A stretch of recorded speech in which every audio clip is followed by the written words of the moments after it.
Let's talk about apartheid. For a long time, the word was only associated with South Africa. But more and more people are using it to describe Israel's treatment of Palestinians. Let's talk about the A word. Amnesty International has accused Israel of being an apartheid state. We call it apartheid because it is apartheid under international law. Human Rights Watch has released a report that says Israeli authorities are committing crimes against humanity of apartheid. But the Israeli government completely rejects the label. So what does apartheid actually mean? What did it look like in South Africa? And why is the word being brought up in the context of Israel?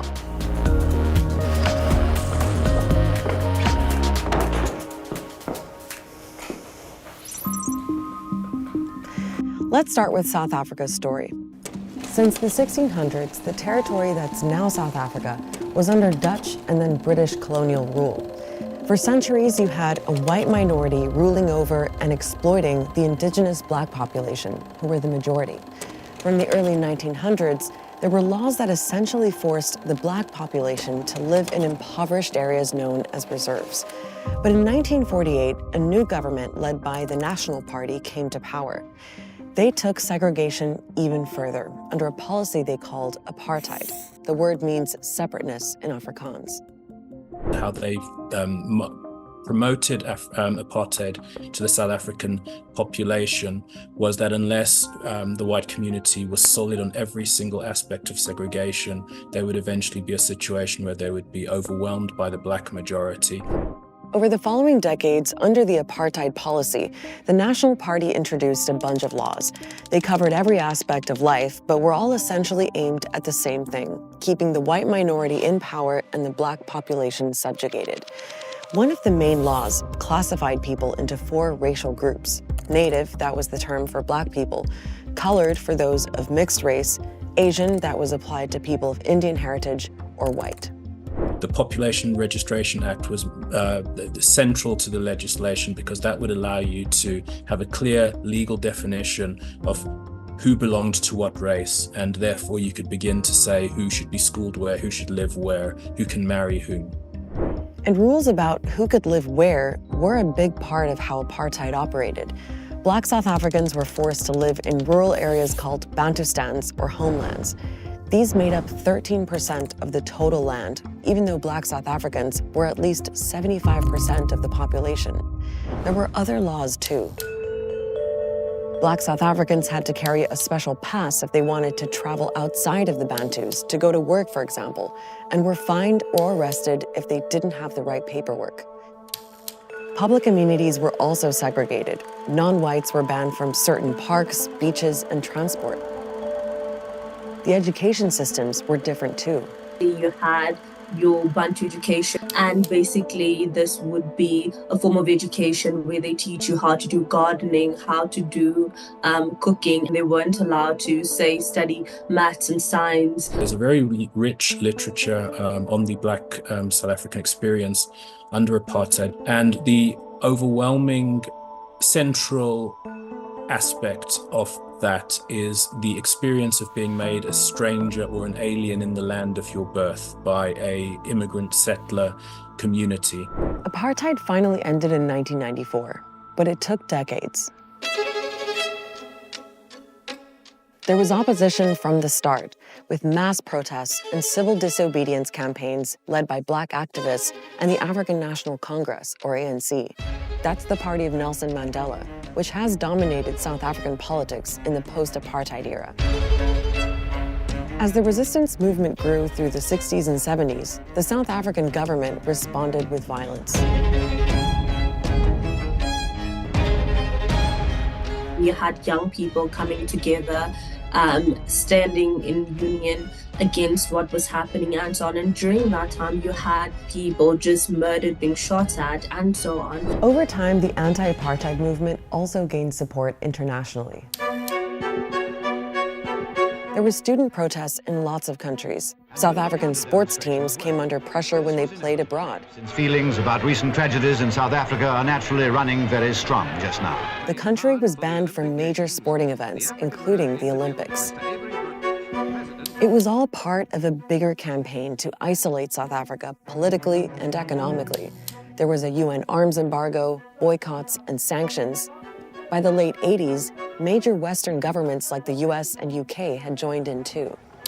And those are just some examples among a whole web of internal and external factors that eventually pushed South Africa's government to change course. Whilst none of them, in and of themselves, were able to overthrow the government, they were able to create a situation of endemic crisis which the apartheid government realized it could not get out of.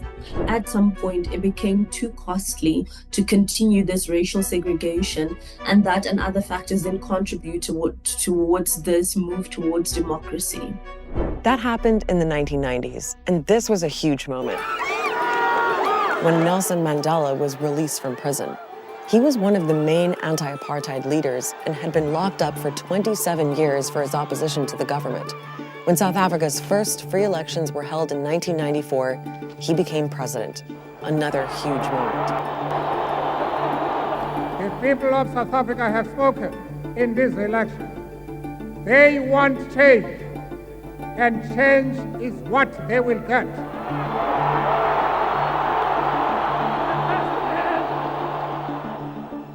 So that was the story of apartheid in South Africa, the short version anyway.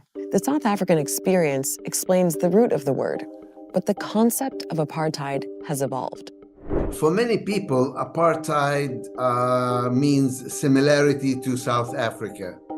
That is no longer the case. Today, apartheid is a clearly defined legal term. That's because apartheid has been established as a crime against humanity under international law. In 1973, the United Nations adopted what's known as the Apartheid Convention. It defines apartheid as inhuman acts committed for the purpose of establishing and maintaining domination by one racial group over any other racial group and systematically oppressing them. And in 1998, apartheid was included in the Rome Statute, the treaty that underpins the International Criminal Court, and it uses similar language. Is there a system of domination by one group over others? Is law being used to implement that system? Are there elements of dehumanizing the oppressed groups? And if all the elements exist, then the crime exists. And in recent years, that conclusion that the crime of apartheid exists is one that many human rights organizations have come to in relation to Israel's treatment of Palestinians. They include Palestinian groups, Israeli groups, and two big international ones, Human Rights Watch and Amnesty International, who've both published investigations that are hundreds of pages long. The core accusation is that the Israeli government maintains a system of oppression and domination that prioritizes Israeli Jews over Palestinians. Now, all of them have reached their conclusion in slightly different ways, and they differ over exactly where they think apartheid is happening. Let's look at the map. You've got Israel here, and then the Palestinian territories, which are under Israeli military occupation, meaning Israel has ultimate authority over this whole area. Now, some groups, including Amnesty, argue that apartheid is happening in Israel itself as well as the occupied territories. We'll get back to that. Other groups, like Human Rights Watch, say the term apartheid only applies in the occupied territories. Here are some of the things they point to. There are 700,000 Israeli settlers living in the West Bank and East Jerusalem, and the Israeli government has granted them a superior status under the law as compared to Palestinians living in the same territory. That's how Human Rights Watch puts it. It's things like separate justice systems. Settlers are subject to Israeli civil law. Palestinians are typically subject to Israeli military law. The Israeli military writes the regulations and the rules which determine how and where you build, how and where you travel, how and where you conduct your normal business, your economy, how much water you are allowed. It's two different worlds. The Arabs live under military occupation, while the Israelis are enjoying the Palestinian land which they live on, but at the same time, they enjoying all the privileges that you can get by being an Israeli citizen. Palestinians can't move around in the way Israelis can. In the West Bank, they have to pass through military checkpoints, they often need special permits, and are banned from using certain roads. We have a Palestinian dedicated app that shows the route that Palestinians can take when they want to go from one place to another. They also can't travel freely between the West Bank and Gaza. Even before the recent war, Israel had a total blockade on the Gaza Strip. And this is all part of what the rights groups call territorial fragmentation, because while Israeli territory is contiguous, i.e. it's one chunk of land, Palestinians have been pushed into a patchwork of territory. The Israeli organization B'Tselem says this separates the Palestinians into distinct groups, which helps Israel promote Jewish supremacy and thwarts criticism and resistance. So there is quite a lot of agreement among rights groups that Israel is practicing apartheid here.